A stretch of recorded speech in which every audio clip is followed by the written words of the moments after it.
Alhamdulillah, Bapak Ibu semuanya bagaimana paginya? Tadi makan apa ya? Sambal ya? Makanya apa sosis tadi ya?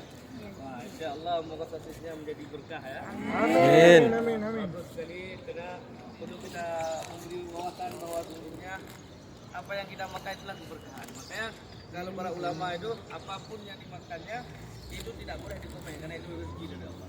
Ya, itu belum masuk ke ceritanya nih.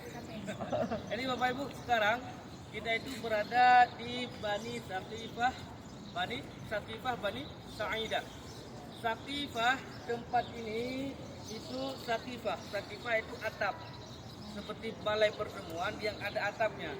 Jadi di tempat ini pernah terjadi kejadian yang mana waktu meninggal Rasulullah SAW pada tahun ke-11 Hijriah, pada 12 Rabiul Awal Rasulullah meninggal dunia pada hari Senin. Rasulullah tidak dimakamkan selama 3 hari. Hari Senin, Selasa, Rabu, Kamis. Tidak dimakamkan sampai 3 hari. Dikarenakan pada saat tersebut terjadi perdebatan di tempat ini. Yang mana perdebatannya di antara kaum Ansar dan kaum Muhajirin yang menentukan siapa pemimpin selanjutnya setelah Rasulullah. Maka kenapa Rasulullah itu tidak dimakamkan sampai 3 hari?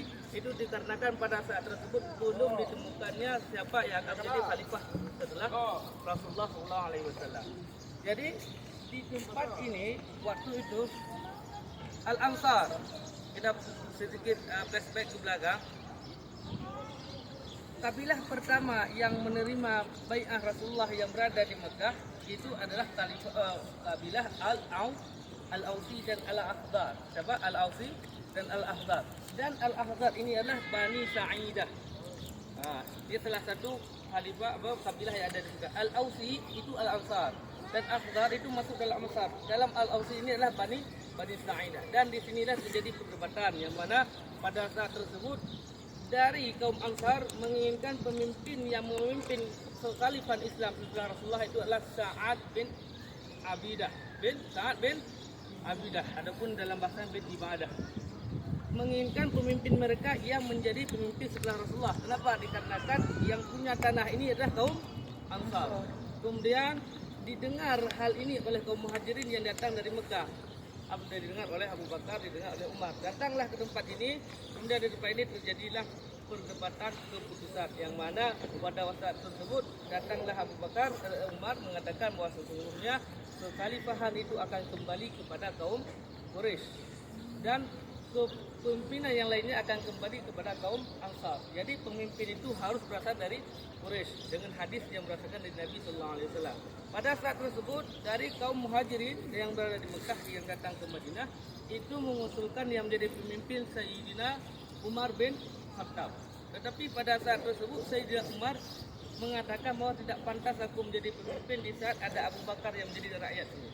Jadi tidak pantas seorang Umar memimpin Abu Bakar. Kenapa? Karena ketika sakit Rasulullah di 10 hari terakhir Rasulullah sakit, ia menggantikan imam di Masjid Nabawi, tepatnya di makam Rasulullah itu rumah Rasulullah, itu adalah Abu Bakar As-Siddiq.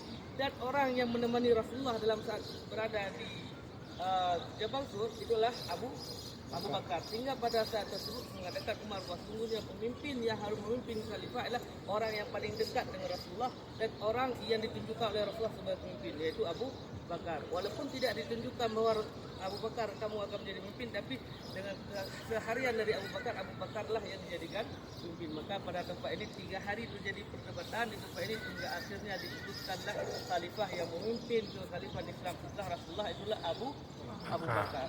Dan pada saat itu 3 hari masa penantian menunggu khalifah yang memandikan dan menguruskan jenazah Rasulullah itulah Sayyidina Ali dan Zubair dan keluarga ahli daripada kaum Hashim. Inilah kejadian yang ada di tempat ini. Kenapa di tempat ini sengaja pemerintah Saudi Arabia tidak membangunkan hotel di tempat ini? Dikarenakan sebagai takrim dan ikram kepada tempat yang mana di tempat inilah terjadinya penerusan kekhalifahan Islam. Di sinilah dibaiatnya Abu Bakar As-Siddiq. Inilah kisah tentang Saqifah Bani Sa'idah. Sa'idah itu daripada kaum Al-Akhdar, kabilah pertama yang menerima baiat Rasulullah yang berada di Mekah. Mari itu ceritanya panas ini. Ayo langsung kita foto dulu habis lanjut ke gambar. apa-apa. Ada pertanyaan?